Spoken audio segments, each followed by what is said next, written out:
পলিটেকনিকে ভর্তির জন্য যে জেক্সপো পরীক্ষা হয়ে থাকতো, তো এই জেক্সপো পরীক্ষা কারা দিতে পারবে? জেক্সপো পরীক্ষায় বসার জন্য বা আবেদন করার জন্য কি এলিজিবিলিটি ক্রাইটেরিয়ার প্রয়োজন হয়? জেক্সপো পরীক্ষা কি 2025-এ হবে? এই প্রত্যেকটা প্রশ্নের উত্তর আজকের এই ভিডিওতে সমস্ত ভিউয়ার্সরা এবং আপনারা অভিভাবকরা পেয়ে যাবেন। নমস্কার, আমার নাম কৃষ্ণ ঘোষ। আমি শিক্ষাগত দিক দিয়ে নিজেও একজন ইঞ্জিনিয়ার এবং বিগত কয়েক বছর ধরে আমার এই how can I help you YouTube চ্যানেলের মাধ্যমে সমস্ত স্টুডেন্টদেরকে গাইড করে আসছি পলিটেকনিক এবং বিভিন্ন প্রফেশনাল কোর্সে ভর্তি থেকে শুরু করে তার ফিউচার এবং প্লেসমেন্ট নিয়ে। তো আজকে এই ভিডিওটার মাধ্যমে আমি আপনাদের সকলকে এবং তোমাদের প্রিয় স্টুডেন্ট, তোমাদের ভবিষ্যতের ইঞ্জিনিয়ারদের আমি জানাতে চাই যে এবছরও কিন্তু জেক্সপো বলে যে পরীক্ষা, সেই পরীক্ষা হচ্ছে না। দেখো, মেনলি বিগত লাস্ট 2 ইয়ার্স ধরে এই জেক্সপো পরীক্ষা বন্ধ হয়ে গিয়েছে। তার বদলে মাধ্যমিকে যে রকম নাম্বার থাকবে সেই নাম্বারের ভিত্তিতে তোমাদের র্যাঙ্ক কার্ড আসবে এবং তারপর তোমরা কলেজে যে ভর্তির প্রক্রিয়া সেটা সম্পূর্ণ করতে পারবে। অল ওভার ওয়েস্ট বেঙ্গলে 142+ ডিপ্লোমা ইঞ্জিনিয়ারিং কলেজ আছে, তার মধ্যে প্রায় 72+ হচ্ছে গভর্নমেন্ট পলিটেকনিক বা ডিপ্লোমা ইঞ্জিনিয়ারিং কলেজ। গভর্নমেন্ট বলো বা প্রাইভেট কলেজ, প্রত্যেকটা কলেজে ভর্তির জন্য তোমাদের যে র্যাঙ্ক আসবে সেই র্যাঙ্কের ভিত্তিতেই তোমরা কিন্তু ভর্তি হতে পারবে। এরপর প্রশ্ন যে স্যার যদি পরীক্ষা না হয় তো সেক্ষেত্রে আমরা ভর্তিটা হব কি করে, কি করে আমাদের র্যাঙ্কটা আসবে? তোমাদের অনলাইনে ফর্মটা ফিল আপ করতে হবে। তাহলে স্যার কারা ফর্মটা ফিল আপ করতে পারবে? জেক্সপোর ফর্ম তারাই ফিল আপ করতে পারে যারা এই 2025-এ মাধ্যমিক পরীক্ষা দিয়ে দিল, মানে যারা অ্যাপিয়ারিং স্টুডেন্ট। তোমাদের তো রেজাল্ট আসেনি, বাট মার্চ মাসেই সাধারণত জেক্সপোর যে অনলাইনে অ্যাপ্লিকেশন প্রসেস সেটা শুরু হয়ে যায়। তো যারা এবছর মাধ্যমিক দিয়েছে সেই প্রত্যেকটা স্টুডেন্ট, এটা ছাড়াও যারা অলরেডি 10th পাস করেছে, মানে শুধু মাধ্যমিক কেন, মাধ্যমিকের সমতুল্য যে কোনো পরীক্ষা যদি তোমরা পাস আউট করে থাকো, সেই প্রত্যেকটা পাস আউট স্টুডেন্ট এবং অ্যাপিয়ারিং স্টুডেন্ট প্রত্যেকে এই জেক্সপো পরীক্ষার জন্য অনলাইনে আবেদন করতে পারে। এই পরীক্ষায় অনলাইনে আবেদন করার জন্য তোমাদের ওয়ান টাইম 450 450 টাকার একটা ফর্ম ফিল আপ করতে হয়। তারপর তোমাদের র্যাঙ্ক আসে, র্যাঙ্ক কার্ড ডাউনলোড করতে হয়, তারপর রেজিস্ট্রেশন করতে হয় কাউন্সিলিং এর জন্য, তখনও প্রায় 500 থেকে 700 টাকার মতো লাগে। তারপর আবার সিট অ্যালটমেন্ট লেটার আসে, সিট অ্যালটমেন্ট লেটার যখন আসবে তখন আবারও একটা সিট অ্যাকসেপ্টেন্স ফি তোমাদেরকে পেমেন্ট করতে হয়। এরপর প্রশ্ন যে স্যার সরকারি কলেজে পড়তে কিরকম খরচা হতে পারে, বা আমি কি সরকারি কলেজ পাবো? এই প্রশ্নটা আমার বিগত প্রিভিয়াস কয়েকটা ভিডিওতে প্রায়ই তোমরা করে থাকো। সরকারি কলেজ পাওয়া বা না পাওয়ার মধ্যে একটা বড় ভূমিকা গ্রহণ করে যে তুমি কিভাবে এগিয়ে চলছো, তোমার প্রত্যেকটা স্টেপ তুমি সঠিক নিচ্ছ না ভুল নিচ্ছ। পরীক্ষার ফর্ম তো যে কোনো জায়গায় সাইবার ক্যাফে বা নিজেরা ফিল আপ করতে পারো, কিন্তু ফর্ম ফিল আপের সময় 3-4টে ক্যাটাগরি থাকে, এসসি, এসটি, ইডব্লিউএস, টিএফডব্লিউ। এই কোন ক্যাটাগরি, এসসি এসটি ওবিসিটা তো খুব ইজি, সবাই জানো, কিন্তু ইডব্লিউএস, টিএফডব্লিউ এই দুটোর ফেসিলিটি কি জানো?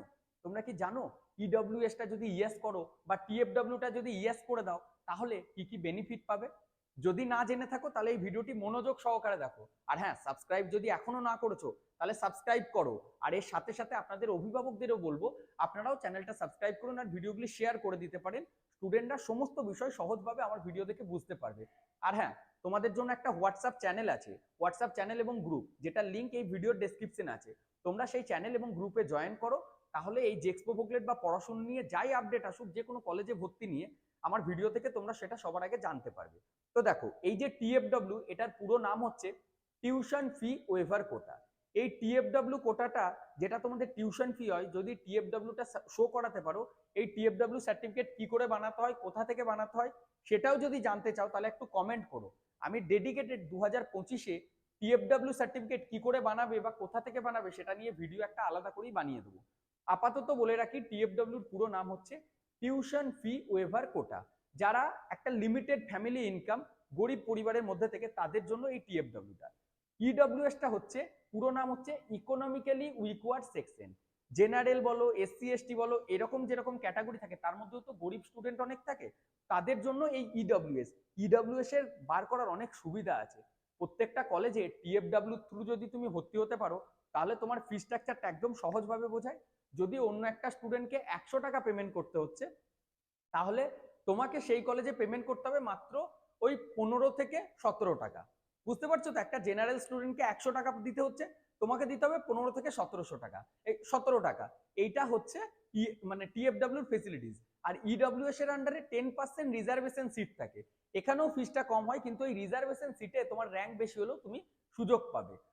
SC/STর যেরকম একটা রিজার্ভেশন থাকে 22%, 7%, সেরকম তোমরাও একটা রিজার্ভেশনের সুবিধা প্লাস টিউশন ফি ওয়েভারের একটা সুবিধা পাবে।